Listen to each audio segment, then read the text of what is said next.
On today's episode of Locked On Suns, Devin Booker puts together his latest masterpiece, and the Suns finally close out a series at home, but there's more work to do. Let's go.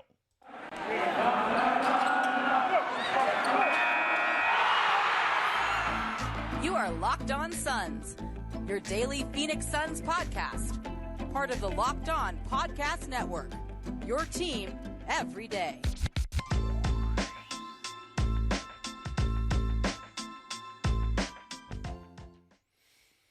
We are back. This is Locked On Phoenix Suns. We are part of the Locked On Podcast Network, and I'm your host, Brendon Kleen, a credentialed media member covering the Suns for the past 6 seasons, a writer at Suns.com, and the host of the Just Basketball Show wherever you get your podcast. Thank you for making Locked On Suns your first listen post-game after a Game 5 win, a first-round win. I'm sure there are a lot of new folks checking in for the first time. Hit follow or subscribe. Get this show in your feed every single Monday through Friday. Stay locked onto your favorite team. Become an everydayer. Get up to date. Get analysis. Get recaps like this each and every day. Bonus episodes on the weekends, including Game 1, which we know now will be Saturday. You can also follow along at Locked On PHX Suns on Twitter. Hang out during games. Get a retweet of every single thing Mikal Bridges tweets. That's my specialty over there.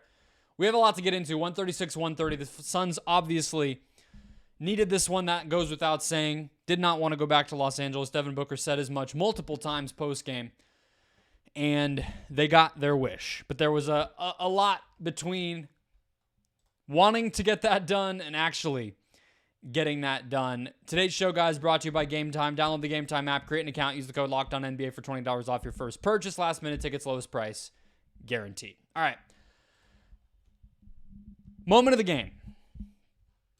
The third quarter. Devin Booker going berserk.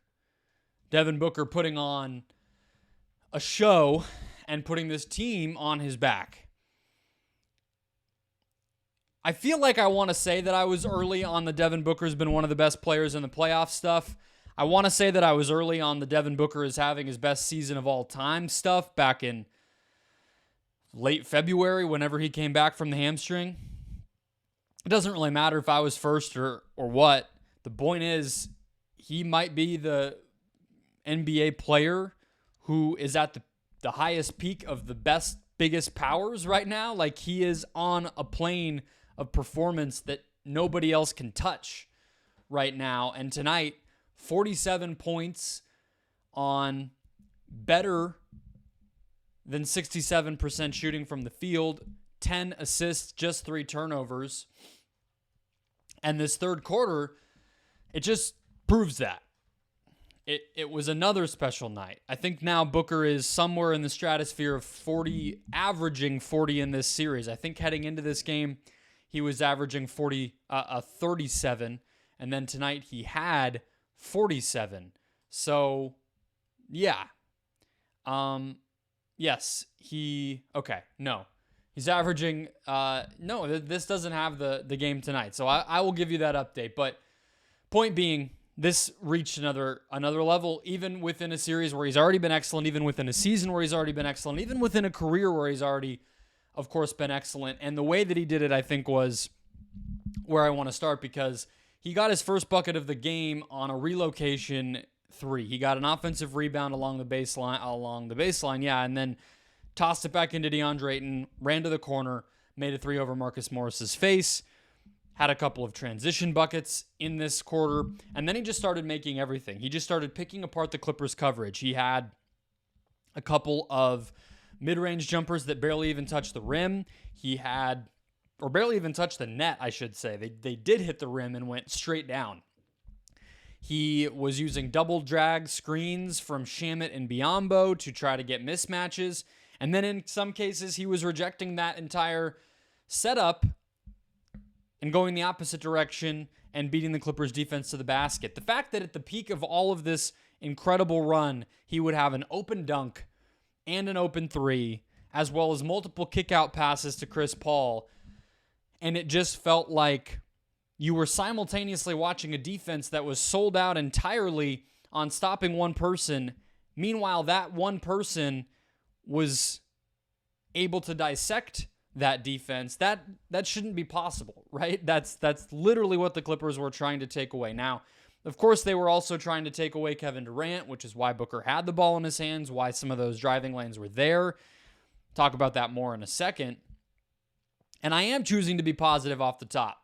I understand there's some of you listening who have a little bit of a sour taste in your mouth because of how the second half, and especially the fourth quarter, ended. The fact that the Clippers actually took a lead at one point in this game. The fact that the Suns followed up a 50-point quarter with a 25-point quarter in the fourth, and it felt as if this game might slip away. I get all that. I watched the same game as you. I know what happened. I'm choosing to be positive. I'm choosing to emphasize the exemplary, incredible performance that Booker put on. And again, how he did it. And I thought that the quote, honestly, that stuck with me from postgame the most was from the locker room, where Chris Paul said it was a level of creativity that jumped out to him the most. And that word, Chris Paul is a man of very few words in interviews, in press conferences, whatever the case may be. Unless he is with JJ Redick, at this point in his career, he's not going to be that open and dig very deep. But I felt like even if it was a throwaway line, or maybe it did come from deeper down in this case, that was a perfect way to put it. Creativity, because there is a certain poise and confidence that you have to, for instance, reject the double drag screen setup, read the floor, and even try something as daring as driving into the teeth of that defense with, as I said, everything set up to try to stop you, right? Like, I think that there are younger players, less confident players, less playoff experienced players. Now, this is Booker's third playoff run, as we know, who would probably not try some of the stuff that Booker tried. And like Chris pointed specifically to the passes that Booker has been making to Durant in the corner when they blitz him. We saw some of those in this second half as well. And creativity feels like a good way of encapsulating the combination of experience, confidence, and technical skill, right? It's all kind of packaged there, and he's seen all of this multiple times now of how defenses are going to guard him, even when Kevin Durant is in there, and he's ready for it, and he's able to try things, take risks, stuff that he wasn't really doing in 2021 when he was going through this for the first time. And I've come back to this article that I wrote quite a bit, but I go back and read it because, look, there's a version of this segment where I came on and just tell you, I have no words for Devin Booker. This is so crazy. That's not what you listen for, right? That's not why you listen. You listen because you want me to have words for it. And so I make myself go back and read this to put myself back where I was. And I wrote it after Game 6 against the Lakers. Two lines from this article stand out to me. That was really the big breakthrough moment, right? They won a playoff series against LeBron James and the rival Lakers. I understand your mileage may vary on whether you think the Lakers are a rival. That's a conversation for a different day. That moment was, regardless of that, huge and ahead of schedule, and somehow ahead of schedule, but also perfectly in line with the momentum that this franchise had. And so the two lines that stick with me from what I wrote, and this is from BrightSideOfTheSun.com, back when I was a writer about this team, less so now. As he goes, the rest follows. I wrote that all of the baggage that led up to Game 6, I said that's why it was a given that Booker would be the one to vanquish the Lakers. As he goes, the rest follows. Despite the many coaches who came through this team over the years and the dozens and dozens of teammates, Booker was improving his game and leadership despite the difficulty of it all. He was readying himself for a moment like this. And that feels just exactly right. You know, that just felt like exactly just that. I mean that in a bigger way than, you know, Durant was getting guarded tight and Chris Paul's getting old and the roster is thinned out and all this stuff. I mean it big picture. As Booker goes, everything about this organization goes. I did a big rant when they got Durant when they were, it felt like last summer when they were on the cusp of getting Durant and Booker signed his Supermax. I did a whole segment and put it on YouTube, obviously within the show, but as a separate thing, saying he's that guy, basically. Like, he did that. Like, he kind of stuck it out, went about his business, and kind of kept it moving and was rewarded with this huge contract. One of the best players in the entire league, organizing and orchestrating a pathway to Phoenix, and this feels similar, right? Nothing about what the Suns are right now is what it is without Booker. And yet his game continues to rise at the same time. He's been better than Durant in this series. And he just awarded the Suns 5 days of rest, another series win, the 5th of his career, and an opportunity to keep this thing moving. His career is the timeline of this thing. And the fact that he did this isn't really a surprise, but it's also sort of perfect. And the arena knew it. I'll tell you that. The arena knew something special was going on and that their guy was doing it. And as much as we'll dive in right now to some of the questions, 47 points and 10 assists in a closeout game at home with the defense doing everything it can to stop you. Not a lot of people in the world who can say they can do that. Let's talk about the negatives. Let's talk about why you might have the sour taste in your mouth and why I don't think you're wrong to have it. First, today's show, guys, brought to you by Ultimate Basketball GM. Look, a lot of the teams around the league, a lot of NBA fans are already to the point of the basketball calendar where they are starting to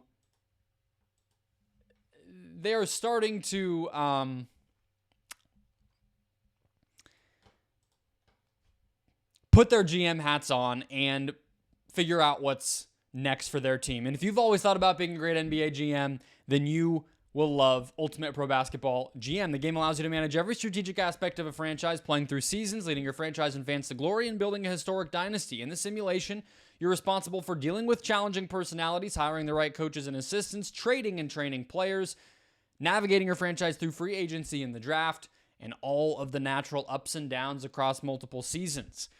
If you're wondering if you actually can win at this thing, you can at the Locked On Podcast Network. We've had tons of NBA hosts finally win a championship. Took them 10 to 15 years, but that's the fun of this thing. You really are building from the ground up. Maybe you take over a team like the Suns with a bunch of stars on it, or maybe a little more fun, you start from the ground level with a rebuild. Locked On Suns listeners get a 100% free boost to their franchise when using the promo code LOCKEDON in the game store. Download the app by visiting ProBasketballGM.com. Scan the code on the YouTube screen on this show, or look it up in your favorite app store. That's ProBasketballGM.com. Promo code LOCKEDON for a 100% free boost. Ultimate Basketball GM. Start your dynasty today. All right, today's show also brought to you by Ibotta.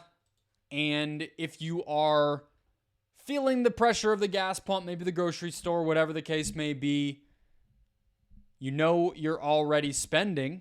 Why not get a little bit something back for yourself? Cash back right in your pocket with Ibotta. You can earn cash back on every shopping trip. Ibotta gives you cash back on hundreds of grocery items, from produce to personal care to pantry goods.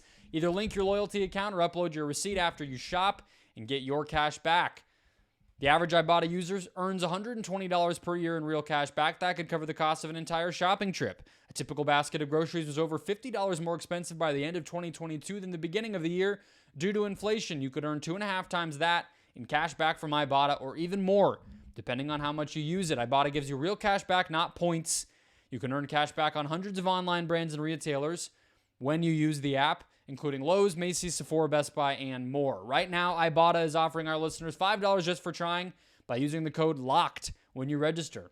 Go to the App Store, Google Play Store, download the free Ibotta app, and use the code LOCKEDON. That's IBOTTA in the Google or Apple store. Use the code LOCKED at signup. All right, main takeaway from this game. The Suns still have some work to do. I don't think that's any secret. I don't think that I need to beat around the bush. The Suns had an 18-point lead at one point in this game, and then last few minutes, they're suddenly losing. They get an incredible steal by Josh Okogie. They get a deflection and steal by, I believe, some combination of Chris Paul and Torrey Craig against Terrence Mann at one point, get the ball back there, and then they're able to build a 4-point lead and then eventually a 6-point lead and win the game. There's a few things that I think you have to realistically criticize about this team as they get ready for round two. And this is not me picking nits in this series. This is me very much looking ahead to the next series. And I think you all are on that track as well. I don't think success for the Suns this season is winning a first round, right? And so it's a few things. And I think a lot of it has to do with process. I think that lineup-wise, the Suns have been in a much better spot lately. They obviously are playing their superstars a ton, although Chris Paul and Devin Booker were a little bit less today. They are playing Josh Okogie more than Torrey Craig. But I think it's offensively, again, the recognition and process in these different moments. Okay? To start the second quarter, I have in my notes here, Suns offensive flow dead to start quarter. And that's with Booker. They went with a Chris Paul, Booker, Okogie, Craig, Ayton lineup. Now, does that lineup have the most spacing ever? No. Does it have the most playmaking ever? No. But that's a lineup that, at times, the past 2 years, 3 years would have killed.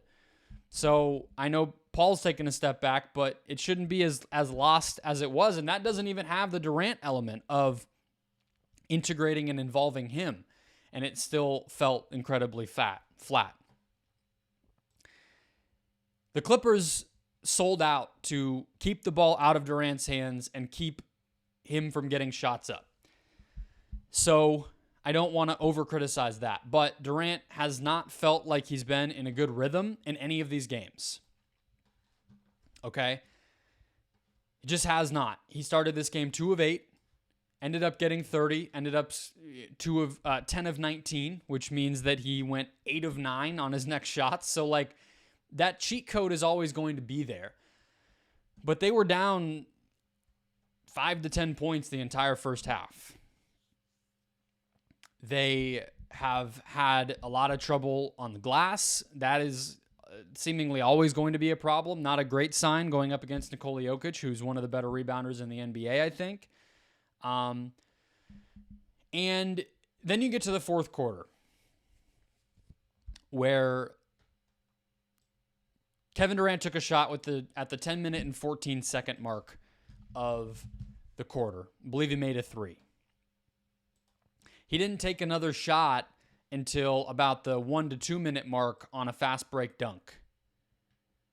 Okay, so that's not great. He didn't seem pressed about it. Monty didn't seem pressed about it. Okay, fine. I'm not here to say what they should be pressed about. They won the game. Booker more than stepped up. They still scored 25 in the fourth. It's not like the bottom fell out from underneath of them. But when you look at how it kind of went, when the Suns really lost their lead, it was when the Clippers started to blitz Booker. That's just something that he's beat it often, as I said, those skip passes, the creativity, Chris Paul pointing that out.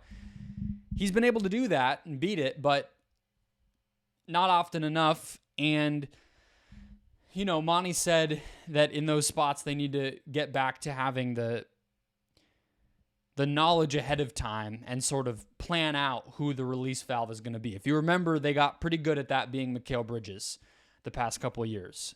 If you remember the very tail end of the Dallas series, they were starting to use Bridges as a screener and all this different stuff to try to mitigate that. But that shouldn't be a problem anymore when Kevin Durant is on your team. I understand he's a floor spacer. I understand they're guarding him. I understand they're denying him. But something as simple as a Booker Durant pick and roll they didn't go to until the very, very, very final moments of this game. That feels like an obvious way to mitigate what the Clippers or any other opponent is doing by trying to blitz you. If Durant is flaring out and popping after setting a screen for Booker, either to try to get a mismatch so that Booker can attack immediately or to try to, again, combat against the blitzing, that feels easy and something that they're just not going to. Again, Mason Plumlee was a beast on the offensive glass.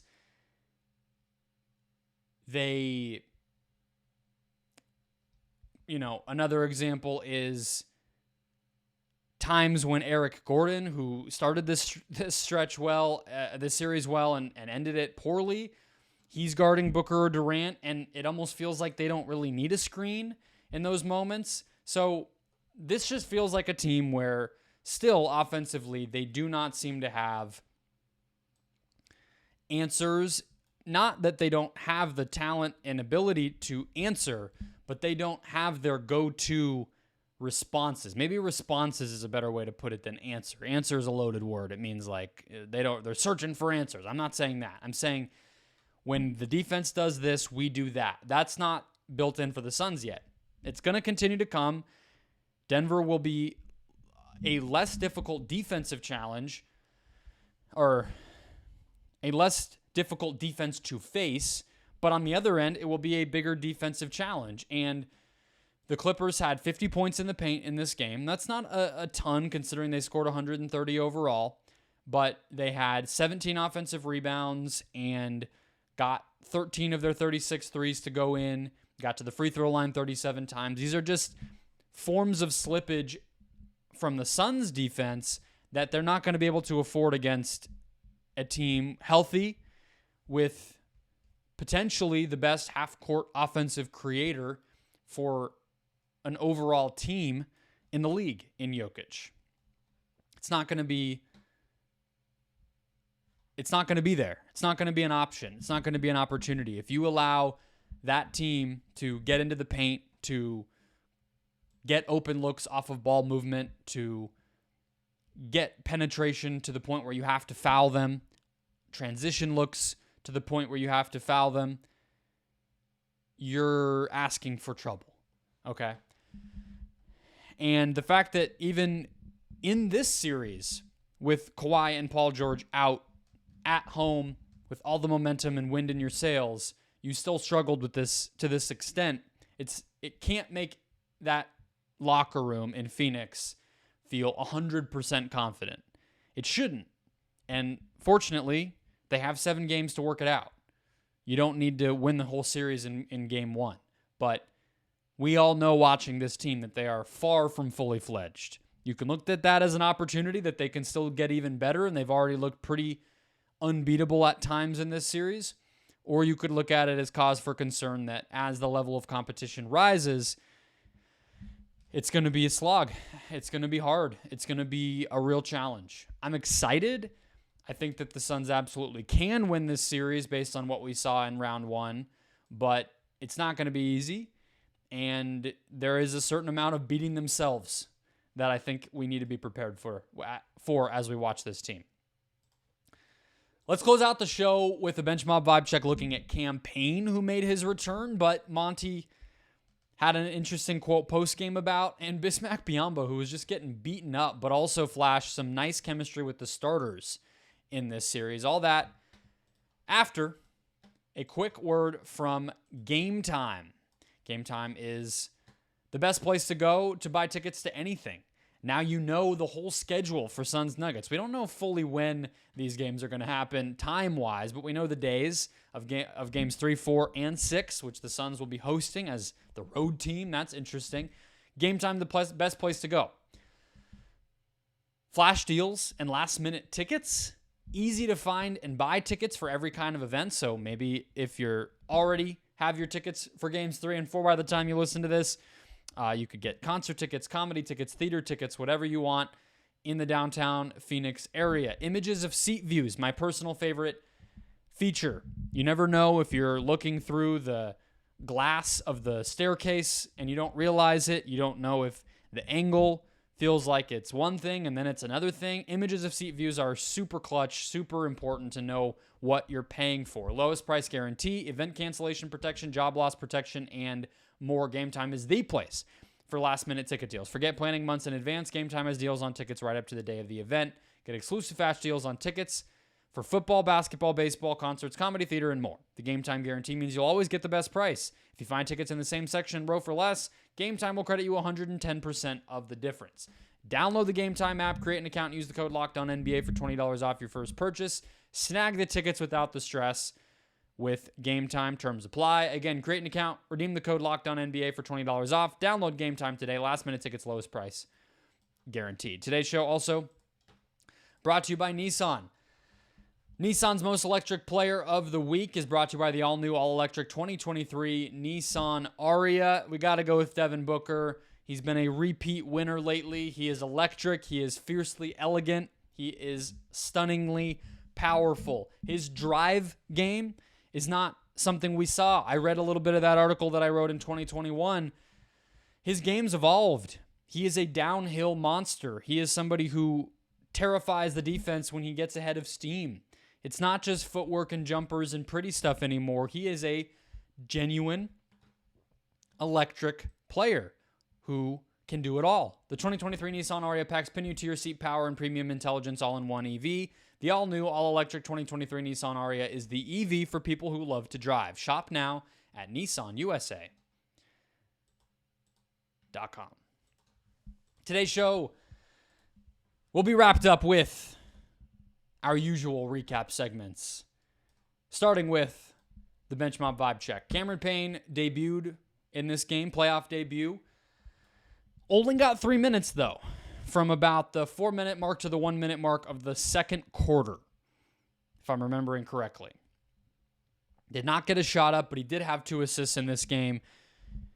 The more interesting part to me is the fact that he only played 3 minutes and what Monty said about his role and why he put him in the game when he did and what he was looking for. So what I mean, to be more specific, is he said that he liked how Payne energized their pace. He said that he was a little bit nervous about putting Payne in a situation. The question that was posed to Monty post-game was about if his hesitancy to play Payne big minutes coming back from the injury was just the pressure and sort of chemistry of trying to close out a series. You know, that's not an easy spot to be thrust into, to have, you know, your return to the lineup be do or die minutes in a big playoff game. Maybe starting from game 1 against Denver would have made more sense, but he did play. So what was the deal there? Monty didn't really agree with the premise of the question that it had anything to do with the moment or the situation. He said that he didn't want to put Payne in the game because the Clippers are a team that is capable of making very small players pay. And that was pretty revelatory to me in terms of not just Payne and this game, but also, you know, why Monty has maybe stuck with Shamet longer than you might like, and how he's framed his rotation in general, why he liked Torrey Craig in the starting lineup. It's all been about size. And so Payne coming off of injury, yes, but also obviously a smaller guard, you can sort of see what Monty was going for there. But then again, when he was speaking to what he liked from Payne, he said, you know, he's going to be important for us because his quickness is big. All right, and I don't want to read too much into one offhanded comment. It's not like Monty was giving a, you know, TED Talk about Cam Payne. It was part of one answer in a post-game press conference with the heat of the moment and everything else. But it caught my attention because his quickness will be important. Doesn't exactly set up a situation where Cam Payne is playing a massive role going forward. All right. I don't know, but that's my read on it. And so 3 minutes tonight, despite being healthy, coupled with that comment, has me thinking we might not see a huge role for Cam Payne. Now, I'll judge if that's good or bad once we see it. I'm not going to get too far ahead of myself, but that's surprising at the very least. I consider Cam Payne to be a pretty fundamental part of the Suns' rotation. He does things that no one else on this roster can do, and especially with depth being a question, it would be a surprise to me for them to not at least try to see if you can get 15 to 20 minutes from him, and maybe Chris Paul and Devin Booker get to play a little less as a result. Maybe not. Maybe that is a 2 years ago thing, and Payne is just not trustworthy enough anymore. I don't know. We shall see. Last thing here.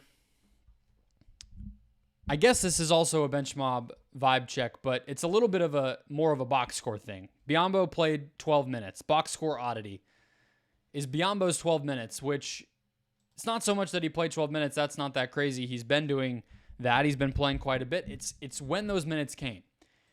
Biyombo was a +7 in this game, and DeAndre Ayton was a -1. I'm not criticizing Ayton. I thought he played very well, especially in that first half. It's more so just that that's interesting because of who they're playing with. So in these playoffs, we've had now 28 possessions where we've seen Biyombo play with Paul, Booker, and Durant all together.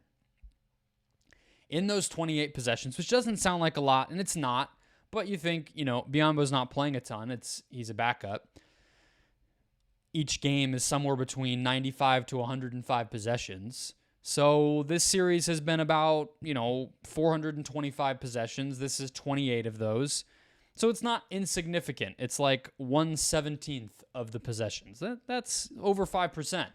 And the Suns have outscored teams by 15.5 points per 100 possessions. So to move away from the math side of that, that means Biyombo is playing a lot with the starters, and he is making them better, I think you would say. I think the plays that he's been able to make on the short roll as a passer, I think his rebounding, I think his finishing overall, all those things have been very good. His energy, his rim protection hasn't necessarily been there like it was at times during the regular season, but I do feel like players are reticent to attack him. To put that all into perspective as we wrap up the show, in the regular season, Biyombo played with those three players. Obviously, we know there was a very limited sample with Durant, but I believe it was 8 games. So 8 games with Durant in the regular season. Biyombo played 16 possessions with Paul, Booker, and Durant all on the court alongside him. 16 across 8 regular season games. Just 16. And the team got outscored by 25 points per 100 possessions when he was out there. A putrid lineup, right? Did not work. In this series, it's already almost double that, and it's worked wonders. So when you talk about Monty, when you talk about adjustments, when you talk about depth and rotations and all those things, that's the kind of thing that I think you do have to give credit for. I think Biyombo gave them very good minutes. We didn't know who the backup center was going to be heading into the playoffs. We didn't know after game 1 because both he and Landale played. Monty settled on Biyombo, and he rewarded them. And in this game, part of why I'm bringing him up is he got the crap beat out of him. 5 offensive rebounds, 3 blocks in his 12 minutes. Again, a +7. Used his fouls. He had 5 fouls. Maybe not, the best considering the Clippers got 37 free throws. But all of those box score stat stuffing things from him are what you want to see. He got the crap beat out of him. Both Bones Highland and Russell Westbrook committed big-time frustration fouls that both became called flagrants against Biyombo. Tough stuff on these loose balls where people on the Clippers side are just disappointed in how the series is going. The game is slipping away from them, and they just smacked Biyombo to express that.